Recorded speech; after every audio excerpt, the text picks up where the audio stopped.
সালামু আলাইকুম।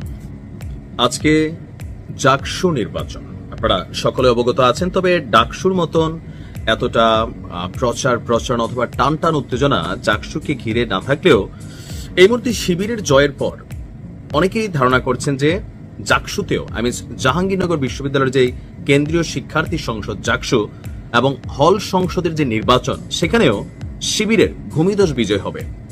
এর মাঝখানে গতকালকে রাজশাহী থেকে বেশ কিছু ভিডিও ফুটেজ আপনারা দেখছেন। আবার গণমাধ্যমগুলো কোনটা যে কোন দলের, এটা আসলে এখন অনেকটা ক্লিয়ার।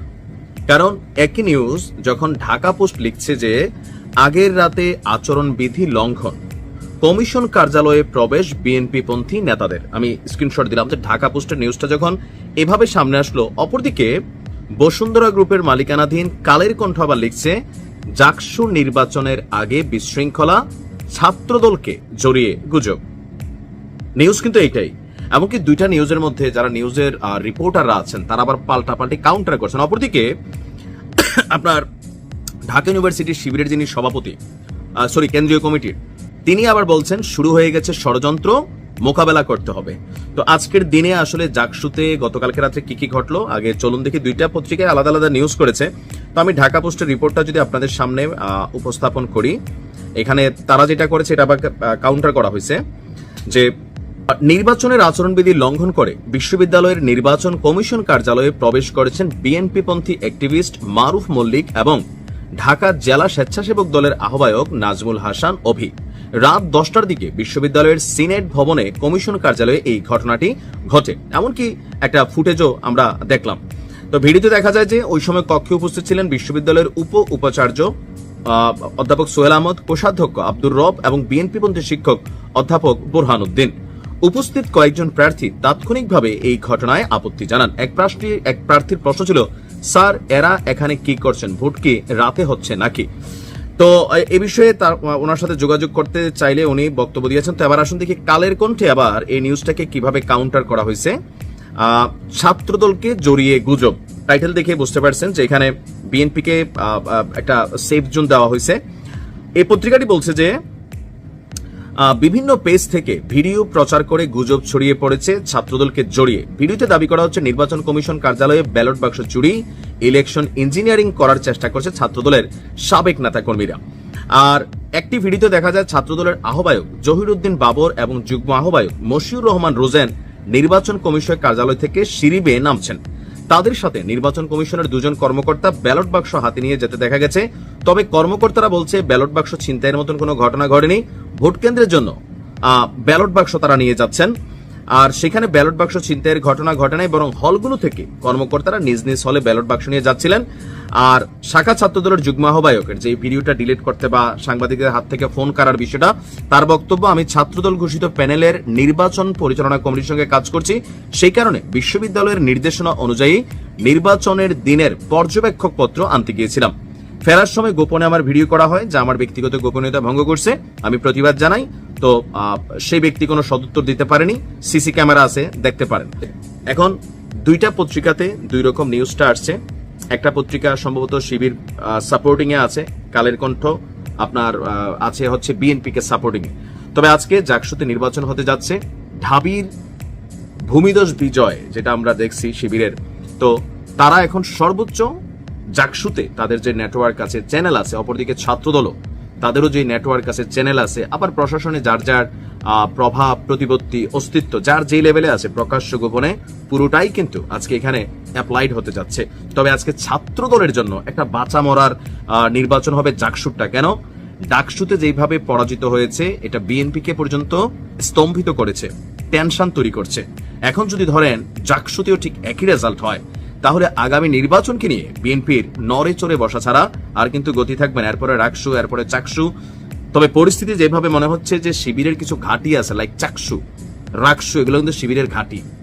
আর জাহাঙ্গীরনগর বিশ্ববিদ্যালয়, ঢাকা বিশ্ববিদ্যালয়, এখানে শিবিরের অস্তিত্ব এত বছর বোঝা না গেলেও এখন বোঝা যাচ্ছে। তো যাই হোক, আমরা চাই নিরপেক্ষ নির্বাচন হোক। দলীয় নেতাকর্মীরা এগুলাতে অনৈতিক ইনভলভমেন্টে যায়েন না, গেলে হবে কি যে রাতারাতি ভোটের প্রভাব পড়বে। অপরদিকে পিনাকি তারা তো আছেই, নিজের আইডি থেকে তিনি ভিডিওটা শেয়ার দিয়েছেন যে বিএনপি কিভাবে সেখানে ঢুকা ভোট ম্যানুপুলেট করার ট্রাই করতেছে। এখন যারা অনুসারী তারা কিন্তু বিশ্বাস করতেছে, আবার এই ভিডিওগুলো রাতের মধ্যে প্রকাশিত হচ্ছে, ভোটের মাঠে কিন্তু প্রভাব পড়বে। যতই মনে মনে তৃপ্তি বোধ করেন বিএনপি সবচেয়ে বড় দল, জনগণ যদি মুখটা ফিরিয়ে নেয় আপনার আমার কিন্তু কোনো স্থান নেই। যত বড় যাই হই না কেন, আমরা নিজেরা যত বড় যাই মনে করি। আমি আজকে গত কয়েক মাস ধরে বলছি সামনের নির্বাচন এত সহজ নয় আপনারা যত সহজ ভাবছেন। নিজের মনে যতই বড়াই করুন, আরে বিএনপির তো শাখা প্রশাখা একদম গ্রাম পর্যন্ত আছে, অন্যদের কি এত আছে? এত বড়াইয়ের কিছু নেই। থাকতে পারে একটা শাখা প্রশাখা, প্রিয় সকলবৃন্দ, আমাদের নেতাকর্মীরা তৈরি করেছে সেই শাখা প্রশাখা, গ্রাম পর্যন্ত দলকে নিয়ে গেছে, ওয়ার্ডে ওয়ার্ডে দলকে নিয়ে গেছে, কিন্তু তারপরে জনগণ ম্যাটার্স, জনগণ ম্যাটার্স। দেখেন, জনাব তারেক রহমানের এই বার্তাটা বাংলাদেশে বিএনপির অনেক নেতাকর্মী এখনো বুঝতে পারেন নাই। 5ই আগস্ট পরবর্তী বাংলাদেশে রাজনীতি আপনাকে কোন সিস্টেমে করতে হবে এটা অনেকে বুঝেছেন, অনেকে বোঝেন নাই। দেখেন, ডাকসুর ভিপি নির্বাচন বা ডাকসুর এই যে নির্বাচন, এটা একটা মেসেজ ক্রিয়েট করেছে। বিশেষ করে বিএনপির যারা নেতাকর্মীরা আছেন শুধুমাত্র ফেসবুকে সারা দিন রাত জামাতকে নিয়ে বিভিন্ন বক্তব্য দিচ্ছেন, শিবিরকে নিয়ে বক্তব্য দিচ্ছেন। এলাকায় আওয়ামী লীগ করছে, ভাই ভালো মানুষ ছিল, কিন্তু আপনার তারে পছন্দ হয় না, তার সামাজিক অবস্থান আপনি দেখতে পারেন না, একটা মিথ্যা মামলা ঠুকা দিচ্ছেন। আপনার হাতে একটু ক্ষমতা আসছে, থানা পুলিশের মধ্যে কানেক্টিভিটি আসছে, তারপর আপনি বাস স্ট্যান্ড, টেম্পো স্ট্যান্ড এলাকার যে লোকাল মসজিদ, মাদ্রাসা, স্কুলের কমিটি, বাজার কমিটি, আপনি গায়ের জোরে গিয়ে নিয়ে সবকিছু আপনারা নিজেরা করে যে দখলদারিত্বের খেলা শুরু করছেন অনেক জায়গাতে, এগুলা এটার কিন্তু ইফেক্ট তৈরি হবে। জনাব তারেক রহমান যে কথাগুলো বলছেন, আপনি বুঝতে পারছেন যে উনি কি বুঝাইছেন? 5ই আগস্ট পরবর্তী বাংলাদেশে একটা জিনিস কিন্তু এখন নীরব ভোটের একটা বিপ্লব হবে। এখানে আওয়ামী লীগ হচ্ছে একটা ফ্লোয়িং এবং সুইং ভোটার এই মুহূর্তে। জামাতের নিজস্ব ভোট ব্যাংক আছে, বিএনপিরও আছে, কিন্তু জামাত এবং বিএনপির এই নির্বাচনে ক্ষমতায় কারা যাবে সেটা কিন্তু নির্ধারণ করবে আওয়ামী লীগের ভোটগুলা। যদি এই ভোটারগুলারে ম্যানেজ করে আপনি ভোট দেওয়াইতে পারেন। দেখেন, আওয়ামী লীগের নেতা যারা আছে দুর্নীতিবাজ, তাদের হিসাবটা আলাদা, তারা দেশ ছাড়া গেছে, কেউ পালায় আছে, কিন্তু লোকালি আওয়ামী লীগের যারা সাপোর্টার আছে, ভালো মানুষ আছে, আওয়ামী লীগের করছে, দলের জন্য রাজনীতি করছে, মূল্যায়ন পানে আওয়ামী লীগের সময় নির্যাতন হয়েছে, এই মানুষগুলোও বাংলাদেশের বিভিন্ন জায়গায়, বেশিরভাগ আমি ধরতে পারি 80% জায়গায় বিএনপির নেতাকর্মীরা নতুন ক্ষমতা পায়া এই যে মামলা হামলা দৌড়ানি দখলদারিত্ব দিচ্ছেন। 10% জায়গাতে অন্য দলও আছে, 5% জায়গায় জামাতও আছে। তবে রাজনীতির খেলাতে জামাত কিন্তু অনেক দূর এগিয়ে গেছে। আমরা বড় দল, ওই যে তারেক রহমান বলছিল না যে একদম গ্রামে গঞ্জে আমাদের শাখা প্রশাখা আছে, দেখলে দেখি মাঠের মধ্যে হাজার হাজার মানুষ, কিন্তু ভোটের বিষয়টা কিন্তু ব্যতিক্রম ছিল। আপনি ডাকসুতে ভোটের ব্যবধানটা দেখছেন, ব্যবধানটা জিয়া হলেও আবিদের পরাজয়, এমনকি আবিদের সাথে ডাকসুর যে ভিপি সাদিক কায়েমের যে ভোটের পার্থক্য আপনি খেয়াল করছেন, তিনটা বড় বড় পদে। তো এই ঢাবিতে আমরা তো দেখছি যে ভাই ছাত্র দলের জয় জয়কার, এই ঢাবিতে তো আমরা এত কিছু দেখছি, কিন্তু আজকে দেখেন এই ঢাবিতে আজকে নীরব ভোটের বিপ্লব হয়েছে। শিবির খারাপ, জামাত খারাপ, ভালো, সেটা আপনি প্রতিদিন টেলিফোনে অথবা সোশ্যাল মিডিয়া প্ল্যাটফর্মে অথবা এলাকার মধ্যে রাজনৈতিক বয়ানে এগুলা বইলা মানুষের মধ্যে আপনি কোনো অনুভূতি তৈরি করতে পারবেন না।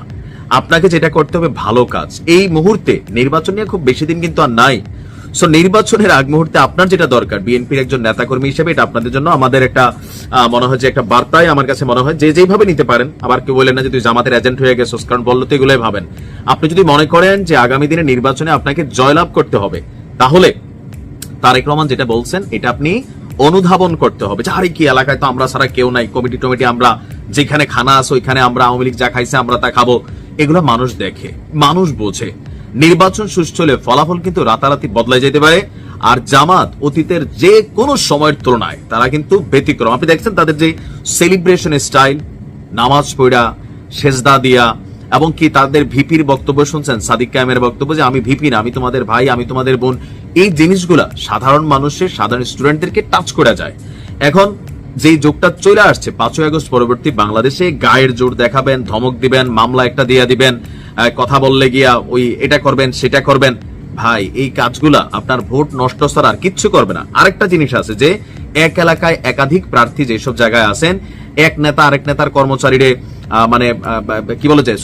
এক নেতা আরেক নেতার যারা সাপোর্টার আছেন তাদেরকে নিয়ে ফেসবুকে আপনি ঠেলাঠেলি করতেছেন, কাদা ছোড়াছুড়ি করতেছেন, গালাগালি করতেছেন, হাইব্রিড বানাচ্ছেন, দালাল বানাচ্ছেন। বিশ্বাস করেন পাবলিক আপনাদের দুই দলের কোন দলকে, যারা যে একাধিক নেতা যেসব এলাকায় আছে, আপনাদের কেউ কি পছন্দ করতেছে না। পাবলিক ভাবতেছে যে এরা কি আসলে চেঞ্জ হবে না। এই যে আওয়ামী লীগের একটা শাসনামল গেল, তো বিএনপি আসলে শিখছে কি?